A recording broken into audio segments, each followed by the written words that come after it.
আকাশটা তখন ধীরে ধীরে অন্ধকারে ঢেকে যাচ্ছিল। রাস্তার পাশের গাছগুলো বাতাসে দুলছিল অদ্ভুত এক ছন্দে। এর মধ্যে গ্রামের কাঁচা রাস্তা ধরে হেঁটে যাচ্ছে কানাই। আকাশের অবস্থা ভীষণ খারাপ দেখে খুব দ্রুত পায়ে হাঁটছে। তবুও যেন শেষ রক্ষা হলো না। হঠাৎ করে পুরো আকাশটা ফেটে গেল বজ্রের শব্দে। মুহূর্তের মধ্যেই নেমে এলো মুষলধারে বৃষ্টি। মাটির রাস্তা মুহূর্তেই কাদা জলে ভিজে একাকার হলো। মাটির গন্ধে ভরে উঠল চারদিক। সেই ভিজে রাস্তাটা ধরে কানাই এগিয়ে চলছে সামনের দিকে। ভিজে জুবুথুবু অবস্থা তার। হঠাৎ করে বৃষ্টি নামায় ভীষণ বিরক্ত হলো সে। ইসরে, এত দ্রুত গতিতে হেঁটে এলাম, তবুও সেই বৃষ্টিতেই ভিজতে হলো। না, এভাবে তো আর বৃষ্টিতে ভিজে যাওয়া সম্ভব না। এ কি, বৃষ্টি আরো জোরে নামতে শুরু করলো তো। কি করি? ওই তো সামনের দিকে একটা সেচ ঘর দেখা যাচ্ছে। দেখি ওখানটায় গিয়ে আশ্রয় নেওয়া যায় নাকি।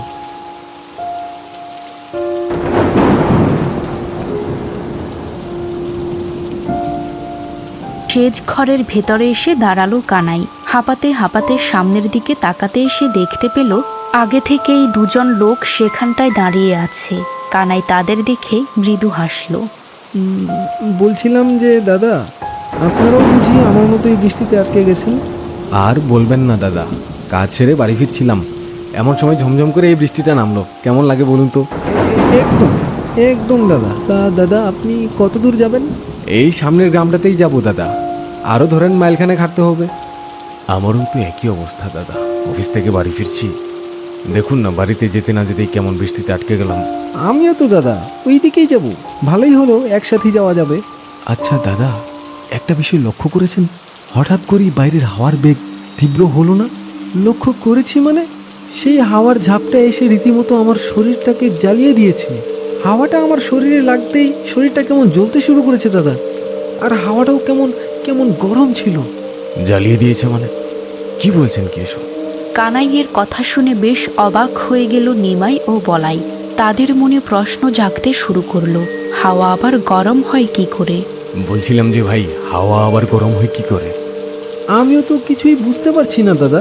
আমার শরীরটাও কেমন করছে গো দাদা। আমার মনে হচ্ছে এখানে অশরীরী কিছু আছে।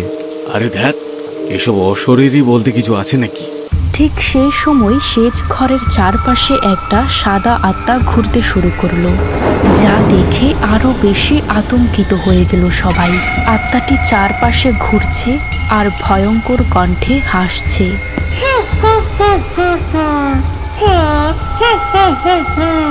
বৃষ্টির শব্দে ভরে গেছে চারপাশ। সেচ ঘরের টিনের চালের উপর টপ টপ করে পড়ছে বৃষ্টির ফোঁটা। কিন্তু ভেতরের নিস্তব্ধতাকে যেন আরো ভয়ানক করে তুলেছে সেই শব্দ। কানাই, বলাই আর নিমাই কাঁপতে কাঁপতে দাঁড়িয়ে আছে এক কোণে। তাদের চোখ ঠিক সামনে, যেখানে সাদা পোশাক পরা এক মেয়ের আত্মা ভেসে আছে মাটির খানিকটা উপরে। তো তুমি কে? তুমি এখানে কি করছো? আর আমাদের কাছে কি চাও? আমি আমি এখানে কি করছি? এটা তো আমারই বাড়ি রে।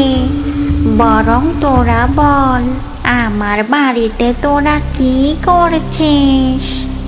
বোকা মানব, এখানে শুধু আমিই না রে, আরো অনেকেই থাকে। তোদের কপাল ভালো, তারা এই মুহূর্তে কেউ এই ঘরে নেই। যাক, তোরা এসেছিস ভালোই হয়েছে। এই ঝড়ের মধ্যে আমাকে আর শিকার খুঁজতে বাইরে যেতে হবে না। মানে তুমি কি করবে আমাদের সাথে? আমি আমি তোদের রক্ত চষে খাবো রে। কেন কেন তুমি আমাদের রক্ত খাবে? আমাদের দোষটা কি বলো? তোরা আমার ঘরে এসেছিস, এটাই তোদের দোষ। কিন্তু কিন্তু আমরা তো জানতাম না যে এটা তোমার ঘর। দয়া করে আমাদের মেরো না, আমরা এক্ষুনি তোমার ঘর থেকে চলে যাচ্ছি। বোকা মানব, আমার ঘরে আসা সহজ রে, কিন্তু যাওয়া যাওয়া যে ভীষণ কঠিন। আমি আজ তোদের রক্ত খাবো, রক্ত। বজ্রপাতের আলোয় এক ঝলক সাদা ছায়া নড়ে উঠল সেচ ঘরের ভেতর। মুহূর্তের মধ্যে সেই আত্মাটা ধীরে ধীরে ভেসে এগিয়ে এলো কানাইয়ের দিকে। শীতলতা আরো বেড়ে গেল। সেজ ঘরের ভেতর যেন হিম হয়ে গেল বাতাস।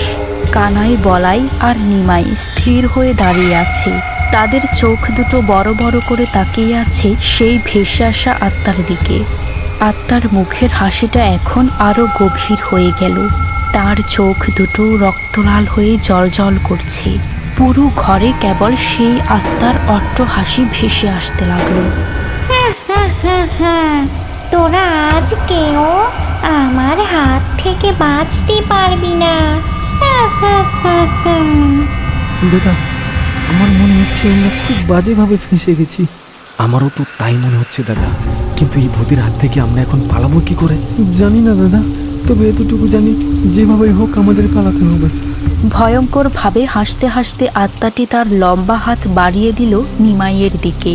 নিমাই ভয়ে চিৎকার করতে লাগলো, বাঁচাও বাঁচাও বলে।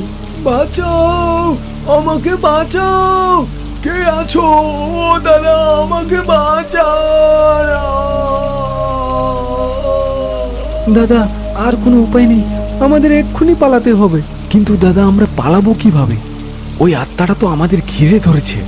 তবুও আমাদের পালাতে হবে দাদা। কোনো কিছু না ভেবে সামনের দিকে দৌড়তে থাকুন দাদা। কিন্তু দাদা, আত্মাটা তো ওই দাদাটাকে বন্দি করে ফেলেছে। ওনাকে একা ফেলে চলে যাব? আগে তো নিজের জীবন বাঁচান। কানাই আর বলাই আগে পিছে না তাকিয়ে দরজা দিয়ে সামনের দিকে দৌড়াতে শুরু করলো। কিন্তু সেজ ঘরে তখনও বয়ে চলল আত্মার তাণ্ডব।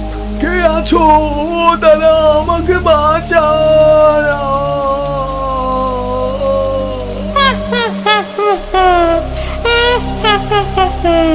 আত্মা ভয়ঙ্কর কণ্ঠে হাসছে, আর নিমাই জীবনের শেষ চিৎকার দিয়ে সেখানেই চিরতরে ঢলে পড়ছে মৃত্যুর কোলে।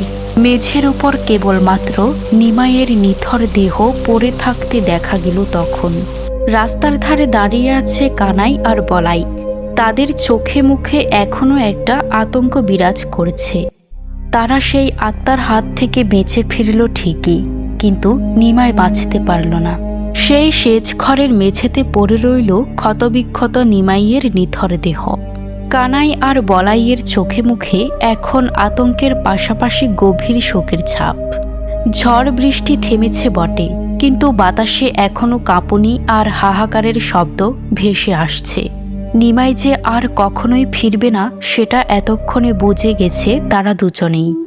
দাদা, ওই দাদা মনে হয় এতক্ষণে শেষ হয়ে গেছে। আমরা পারলাম না তাকে বাঁচাতে। এখন কেমন একটা অপরাধ বোধ কাজ করছে। আর একটু ধৈর্য রাখলেই হয়তো তাকে বাঁচাতে পারতাম। আর আফসোস করে কি হবে বলুন দাদা? যা হবার তা তো হয়ে গেছে। আর নিজের জীবন বাঁচানোই যে সব থেকে বড় দাদা। এভাবে নিজের উপর অপরাধ নেবেন না। হয়তো আপনি ঠিকই বলেছেন দাদা, কিন্তু যতদিন বেঁচে থাকবো ততদিন এই গ্লানি আমাকে কুরে কুরে খাবে।